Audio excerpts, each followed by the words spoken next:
Sabi ni Kimbert, Sir Fitz, totoo nga pala sinasabi nyo na ng mga financial planner na katulad nyo, ang investing pang matagalan, kung sino yung matagal siya yung kikita ng malaki. Oo, totoo naman. Long term talaga ang investing.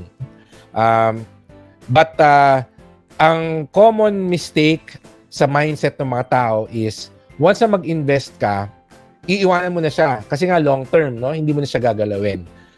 Very important that you monitor your investment, you rebalance your assets, you reallocate your money based on your risk tolerance, based on the market situation, and based on your financial goals.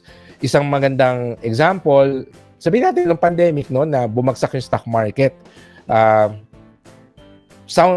Well, a lot of people, they just continued with their usual cost averaging strategy, which is good, no?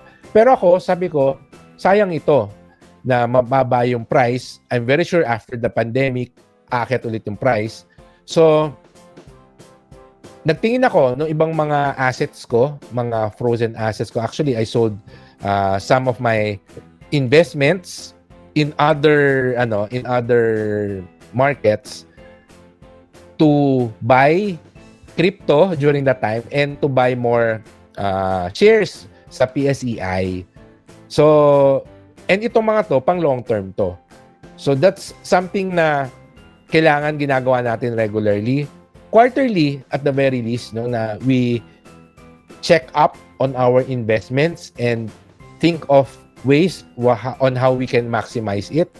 And then, once a year, we go back to our financial goals, rebalance our portfolio, and reallocate yung pera natin if necessary. Okay? But yes, kailangan talaga long-term ang mindset mo niyan. Kasi compounding interest, no, or compounding, no, yun talaga yung magpapalaki ng pera sa inyo. So, tama ba yung makikita niya? Hindi. Baliktad dapat. No? Pag ganun dapat. So, umpisa kasi, parang walang nangyayari kasi ang growth niyan parang sobrang liit.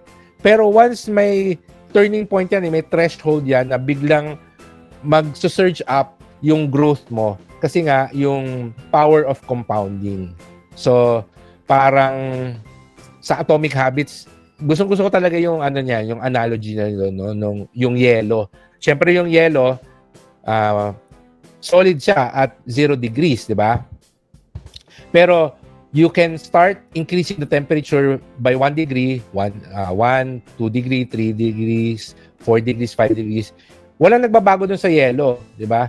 Pero there will always be a threshold. Sabihin na natin na pagdating ng 10 degrees Celsius, 11 degrees, bigla siyang matutunaw. Tapos, from there, mag-accelerate yung pag-melt ng yelo, di ba?